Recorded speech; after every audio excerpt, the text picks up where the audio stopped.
이제 자주 물어보는 부분에 대한 설명 한번 해보겠습니다.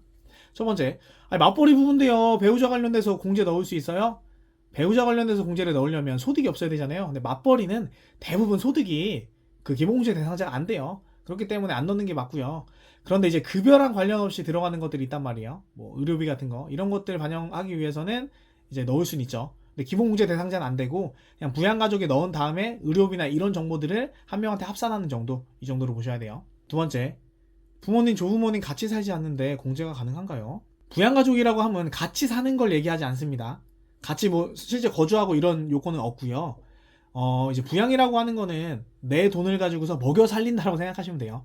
근데 실제로 그냥 뭐 세금 절세 혜택 많이 되시는 분들한테 넣지, 그거를 뭐 딱 완전히 내가 생계할 수 있게 돈을 챙겨주고 이런 사람들로만 딱 구분하지는 않는 것 같아요. 저는 부양가족에 대한 법적인 아주 이제 제대로 된 정의는 내가 생계를 해주는 거, 그러니까 내 돈 갖고서 먹고 사는 거, 그 개념을 보셔야 된다. 하지만 실무상으로는 그냥 조금 유리한 사람한테 넣는 경향이 있다. 이 정도. 세 번째, 아이를 배우자와 본인 중 어느 쪽으로 공제 넣는 것이 이득일까요? 이거는 뭐 세금을 봐야 되는데요. 일단 기본적으로 아이는 기본 공제가 되기 때문에 우리가 이제 연말정산을 돌려보면 거기에 세율이 나와 있는 게 있어요. 과세 표준 다음에 세율이 나오거든요. 이 세율이 높은 사람한테 적용되는 게 좋죠. 그러니까 세율이 15%인 사람도 있을 거고 24%인 사람도 있을 거고 진짜 드물게 35%인 사람도 있을 텐데, 기본적으로 이 세율이 24%, 35% 이렇게 높은 사람한테 적용하는 게 일반적으로 유리합니다. 네 번째, 장애가 있는 경우에는 어떤 서류를 줘야 되나요? 장애인 증명서 보내주시면 되고요. 근데 이제 아파서, 몸이 아파가지고 장애가 나오는 경우 있잖아요. 이런 경우에는 병원에서 장애인 확인서 이런 거 좀 발급받으시면 됩니다. 다섯 번째, 중도 입사했는데 그냥 1년 거 다 체크해서 보내주시면 되나요? 연말정산에서는 그 월을 체크하는 게 있거든요. 근데 중도에 입사한 경우에는 그러니까 근로자가 근로한 기간에 대해서만 공제가 되는 게 있어요. 대표적인 게 신용카드에 대한 공제겠죠. 이런 것들은 근로한 기간만 체크해 두셔야 돼요. 근데 세무사님, 제가 10월 15일 날 입사했으면 언제부터 해야 돼요? 11월부터 해야 되나요? 그건 아니고요. 입사한 월부터 하시면 돼요. 그 다음 질문. 공동명의 또는 계약자가 배우자인 경우 주택담보대출 또는 전세대출 공제를 받을 수가 있나요? 안 되죠. 그러니까 명의가 내 거야 돼요. 내 거. 내 거에 대출 내 명의. 이 주택이 내 거고 그냥 계약자도 나고 대출자도 나야 돼요. 이 두 가지가 일치돼야지만 공제를 받을 수가 있습니다. 전세대출 무주택에 3억 원 이상이고 국민유독 이하입니다. 이자 상환에 대한 자료를 보내주셔야 될까요? 우선은 전세대출이기 때문에 금액 상관없어요. 이 3억 5억 기준은 전세가 아니고 장기주택 저당차입금에 대한 얘기죠. 그러니까 전세기 때문에 금액은 상관없고요. 국민주택 규모 이하이면 됩니다. 그래서 무주택 확인서가 제출되면 홈택스에서 간수화자료 열잖아요. 그럼 거기서 다 불러와요. 불러와서 그 간수화자료 보내주시면 되고요. 만약에 무주택 확인서를 좀 늦게 냈다던가 이렇게 돼서 간수화자료를 안 불러오게 되면 금융기관에 이자 상환 내역 요걸 요청해서 보내주시면 됩니다.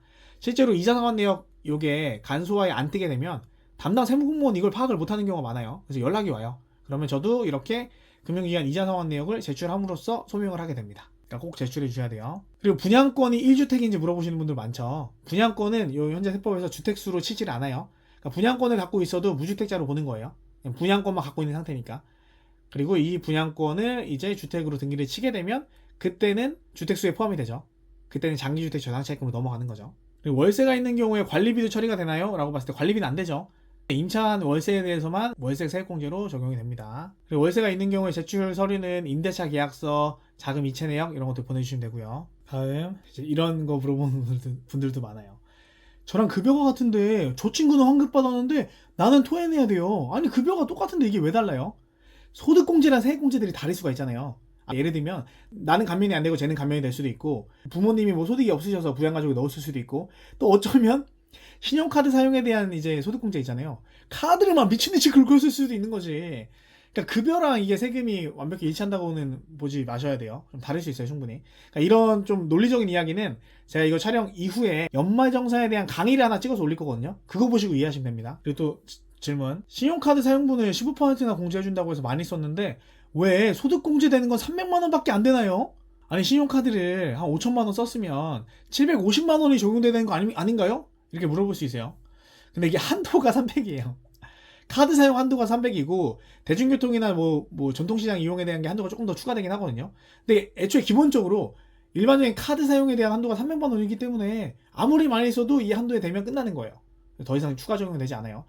사람들이 오해를 하죠. 아니 내가 지출한 거에 대해서 공제를 해주는 건데 그렇게 적용하는 게 어딨어요. 당연히 쓴 만큼 다 해줘야 되는 거 아니에요? 한도 있는 게 이상해요 라고 할 수도 있는데, 여러분들 오해하는 게 신용카드에 대한 소득공제는 여러분이 돈을 많이 썼다고 준 게 아니에요. 전혀 아니야.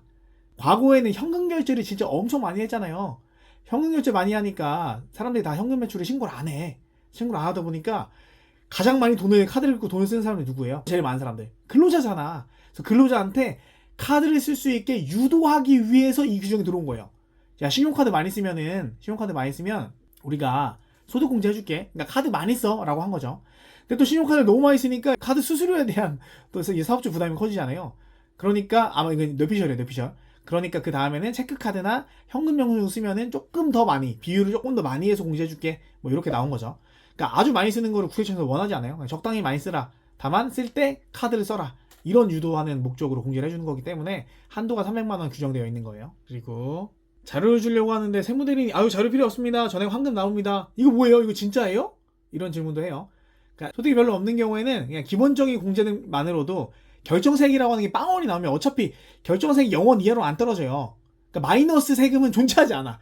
나라에서 아우 먹고 살기 힘드시죠? 여기 돈 가져가세요. 이런 건 존재하지 않아요. 내가 미리 떼인 돈을 환급받는 거지 국가에서 자기 살을 깎아서 연말정산서 돈을 주진 않는다고요. 그러니까 애초에 결정세액이 빵원이면 더 이상 받아먹을 게 없어. 자료를 아무리 많이 줘도 더 이상 반영할 게 하나도 없어. 그렇기 때문에 자료를 요청하지 않을 수도 있습니다. 그리고 이제 연말정산 신고 대상 관련돼서도 문의를 진짜 많이 주시거든요.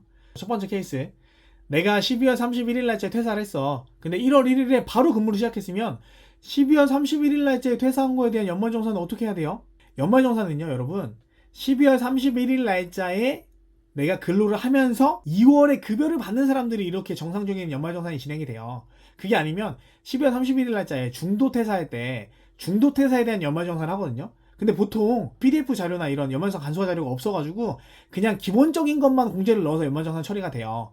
이렇게 되면 5월달에 또 직접 신고를 해야 되는 거죠. 연말정산에 대한 소득세 신고를 넣어야 되는 거죠. 좀 사람들이 잘못 알고 있는 것 중 하나가 중도퇴사를 하더라도 중도퇴사도 연말정산을 하고 퇴사를 하는 거거든요. 근데 이제 연말 기준으로 해서 자료들이 없기 때문에 반영이 안 되는 것 뿐이에요. 그래서 가장 기본적인 것들만 넣어서 공제해서 이렇게 나오는 거거든요. 5월달에 내가 내 간소화 PDF로 종합소득세 신고한다라고 생각하시면 편해요.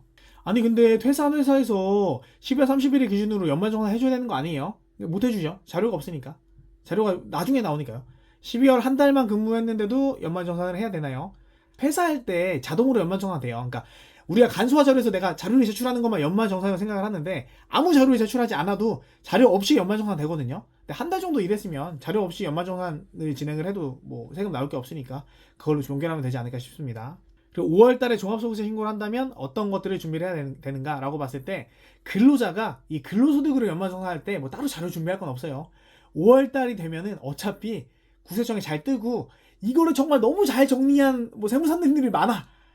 그래서 약간 이런 질문도 하세요. 내가 이제 의료비 지출을 했는데 이게 안 떴으면 좋겠어.